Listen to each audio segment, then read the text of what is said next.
Hello, everybody, and welcome back to our lecture series. And I'm Ted, and this is going to wrap up our analysis, our complete overview of the civil rights movement. Now, in our last lecture, we began our analysis, and we began by looking at figures such as Bull Connor. Bull Connor was the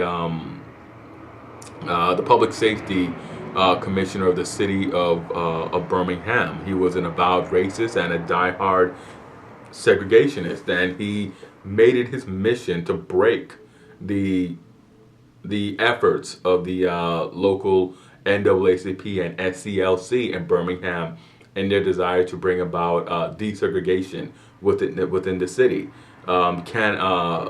Connor is most known for his use of brutal tactics such as electric cow prods, having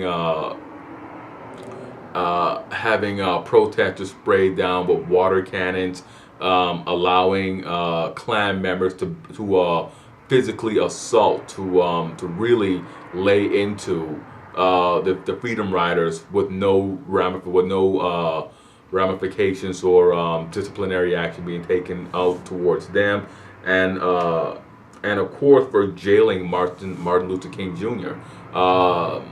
An action that would eventually lead to the writing of the letter from Birmingham jail.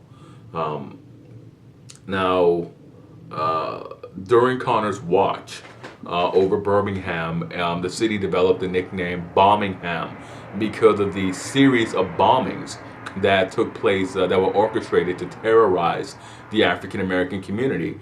After one particular attack, 4 little girls were killed in a terror bombing at a church. Now, the Birmingham church bombing finally pushed the Kennedy administration to act. Robert Kennedy, who was the Attorney General under his brother, put the Justice Department to work.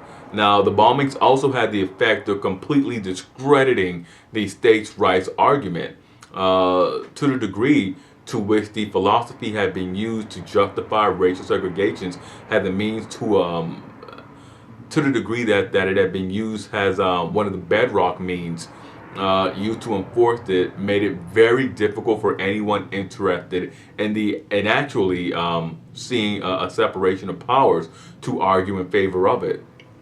Later in 1963, King went on to deliver the electrifying "I Have a Dream" speech during the 1963 March on Washington. This became his signature speech, his signature statement. The next year, he was given a Nobel Peace Prize for his efforts at driving towards peaceful resolution for civil rights. Now, because of the Cold War, American news became international news. The Soviet Union, all through the United States civil rights movement, kept the headlines and images of segregationist attacks. They kept relaying it. The civil rights provocations proved the Soviet Union provided the Soviet Union with the greatest publicity weapon that they would ever have against the United States. It allowed them to highlight in front of a rapidly decolonizing world the hypocrisies of the American policies. The Soviets were quick to challenge American claims of democracy with the violence visited upon African Americans and the global implications of a bad standing with the recently freed African nations, with all of the recently freed nations in southeastern Europe.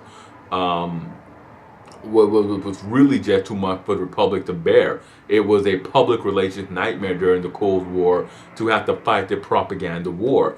To, on the one hand, go out and try to convince these newly freed nations, these newly liberated nations from European colonial domination, that if they joined with America and followed American democracy, that they wouldn't be treated like the African Americans in the United States. It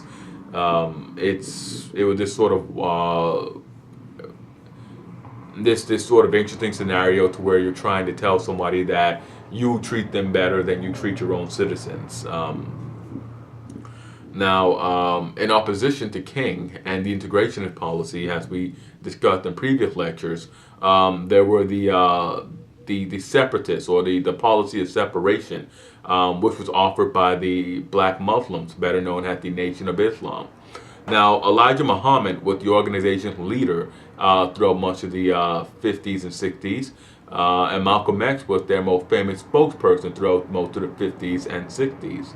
Now, the Nation of Islam began in 1930, and the Nation of Islam offered a mirror image to white racism.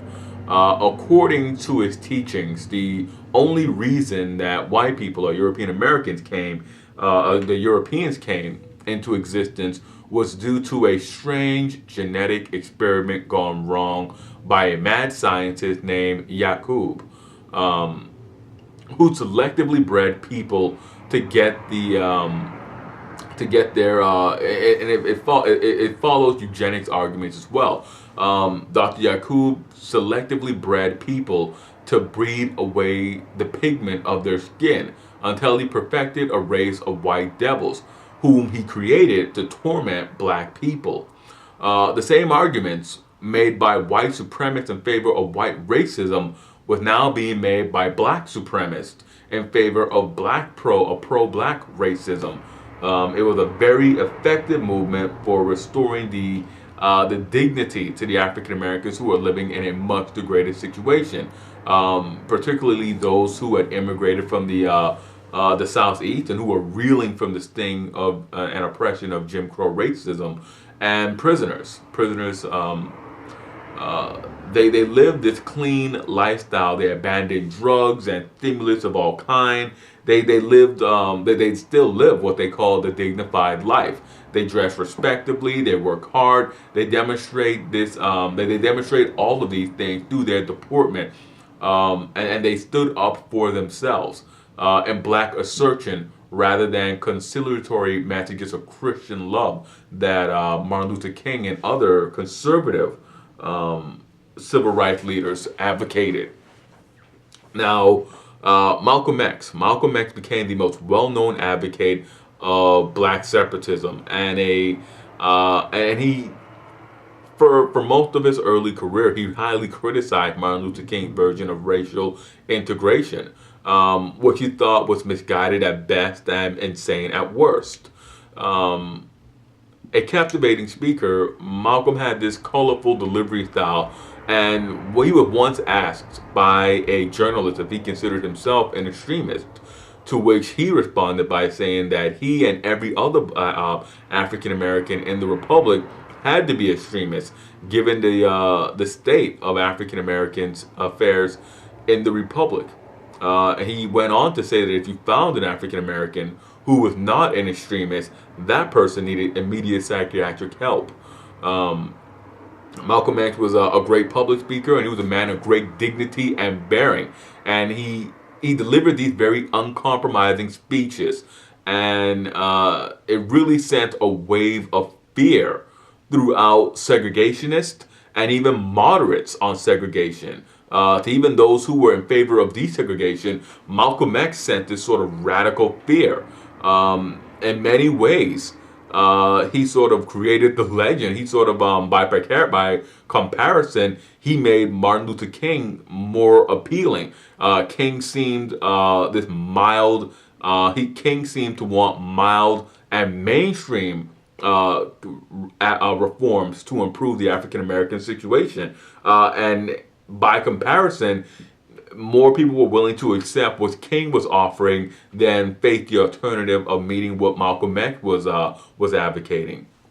Now, Malcolm X was assassinated after a public falling out with Elijah Muhammad in 1965. Now, at the time of his assassination, he had abandoned the hard-line separationist ideology of the Nation of Islam and was moving towards he was not only moving toward more mainstream Islam, but embracing more cosmopolitan approach to activism. Now, luckily for those interested in his life and his story, before he was murdered, he had just finished collaborating with Alex Haley, the author of Roots, on his autobiography, which is one of the great pieces of African American literature. It's a signature classic. Now, legally sanctioned segregation disappeared quickly. Has had the 1960s rolled on. The Civil Rights Act of 1964 and the Voting Rights Act of 1965 were really the death knell, the death knell to legalize Jim Crow. But efforts to destroy de facto segregation lingered. And in many ways, we were still reeling with de facto segregation and de facto Jim Crow. The promised massive resistance of the Dixiecrat politicians fell apart. Way back in the beginning, during the Brown cases, they promised massive and complete resistance to any effort to integrate their society. But all of this fell apart. The only place that resistance went in for any amount of time was Prince Edward County, Virginia, where the public school system closed down altogether in 1958 rather than integrate. Now, segregationist parents began building their own private schools for their children to attend. Now, this policy didn't last long because of the sheer magnitude of the absurdity brought them back to reality. What most school districts did was to enact what became known as token integration, which was to permit one or two African American students to enter classes that were otherwise completely European American in composition. The students selected were usually the ones who were the very best intellectually or the best athletically. Now, the methodology associated with token integration was that this very limited integration would forestall complete or massive integration. Now, the policy continued right through the 1960s in most of the recalcitrant districts. The important pieces of legislation changed the situation. The two cornerstone pieces of legislation, the Civil Rights Act of 1964 and the Voting Rights Act of 1965, completely abolished racial categories. And in 1965, the Immigration Reform Act was signed, which lifted the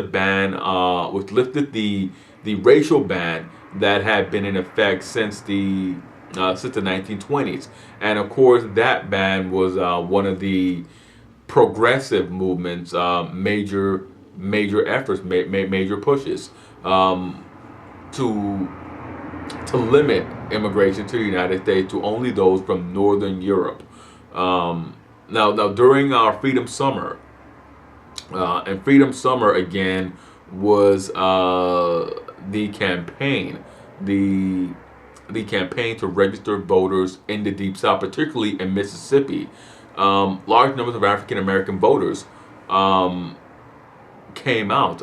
Now, unfortunately, there were a series of riots. We call them race riots. But for the most part, with Freedom Summer, a number were enrolled to vote, and it did enable them to put, for the first time since Reconstruction ended, African Americans into office at the federal level, at the state level, at the municipal level, and at the county level.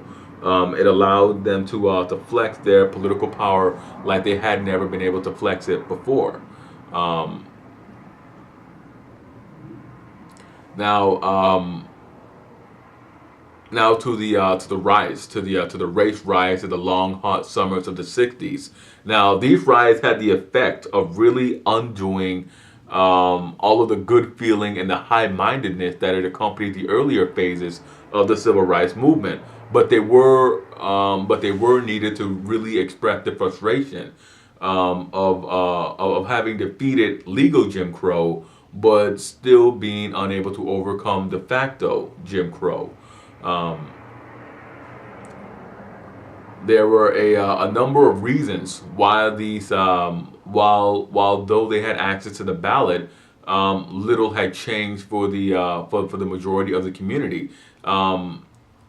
Especially the erasure of the enormous disparity in income and prosperities between the African American community and the European American community. Now, the worst year for these riots occurred in 1967. It was an annus horribilis, to say in Latin, a horrible year. 41 cities erupted in racial and ethnic violence across the republic. The national capital itself was convulsed with violence just a few blocks from the White House. It was not long before the government began to enforce the Civil Rights Act with affirmative action programs, which identify peoples by racial category and try to discriminate in their favor, in the favors of African Americans and women's favors. But this measure was met with a great degree of backlash from citizens who felt that it was unjust. And even now, today, affirmative action is a hot button issue with many different people feeling differently about it. Many different people feeling that it was a horrible program. Many people feeling that it was a program that was designed to enable groups that have been left behind in the past to catch up in the present. In a very surprising move, the most resistance to integration didn't happen in the formerly Jim Crow South. It occurred in Boston, Massachusetts, and one of the worst episodes during the Civil Rights Movement or the post-Civil Rights Movement in response to busing or to integration occurred there. When the local schools in Boston were about to be integrated, when they bussed the African American students in, they were met by mobs of white students and parents who attacked school buses and set them on fire. And while this was going on, the white flight pattern set in which rather than send their children to integrated schools or be caught up in the resistance of the chaos that ensued, families simply moved away. When integration was about to happen, there was a great chaos, as those who did not want integration used violence themselves. They used they used public demonstrations. Almost all of these demonstrations were kind of mini riots, but they used these to sort of force civic leaders to forestall actually implementing their integration plans. And for those who didn't want to be caught up in that chaos, and for those who did not want to send their kids to integrated schools, they simply moved away. Now, other observers have noted that desegregation of white flight made life in the ghettos even worse for African Americans, because they allowed for the successful African American middle class to move out into the suburbs along with those who were engaging in white flight. Whereas previously they had been confined into the ghettos and into these African American neighborhoods, and where they had been called upon to act as a leadership, as an elite class, as an elite group within that community. And really, King's own family was one such family. His family was a family of leadership. He was a member of this sort of creme de la creme of the African American community. The loss of this direction, of this direct leadership, was a very bitter and unforeseen consequence of the civil rights movement. And really it's one that is still felt within local communities, in which terms such as like bougie or Jack and Jill are thrown around frequently to people who attain success but leave the community rather than live in the community. Now the campaigns against affirmative action programs intensified, and the argument found its way before the Supreme Court, and it was heard in the case of Bakke. Now, Alan Bakke decided to challenge directly these affirmative action programs. He had twice been rejected from the University of California Davis Medical School, even though it had accepted less qualified minority candidates. Now, the school had reserved 16 of its 100 places for such candidates. The Supreme Court outlawed rigid racial quotas but did uphold the general principle of affirmative action, that an employer or school should do what it could to get a student or employee body as diverse as the population was. And for all of its shortcomings, the civil rights movement had a profound effect on the racial situation. Um, Harkening back on something I said at the end of previous lectures, uh, the situation at the end of the mid 20th century civil rights movement was a vast improvement to the situation of the African American community at the dawn of the 20th century. The past 50, 65 years has seen tremendous improvement. Coming off of the decision in the Plessy case and the institution of the grandfather clauses and other methods used to deprive African Americans of their voting rights, really, uh, really did more to they really set the tone for this sort of degraded and enfeebled position, but the effect of all of the achievements was one in which the community had been in a position that it had never occupied before in the republic. They had full on guarantees of federal protection, and with the Voting Rights Act, the community was able to send leaders leaders from the community into not only the federal halls of power, but the state and the county level halls of power. A bit rambling here, so I'll cut it. Here. Hit like, subscribe, and comment. Let me know what you thought about this lecture. And as always, I am Ted, and I will see you guys next time for another lecture.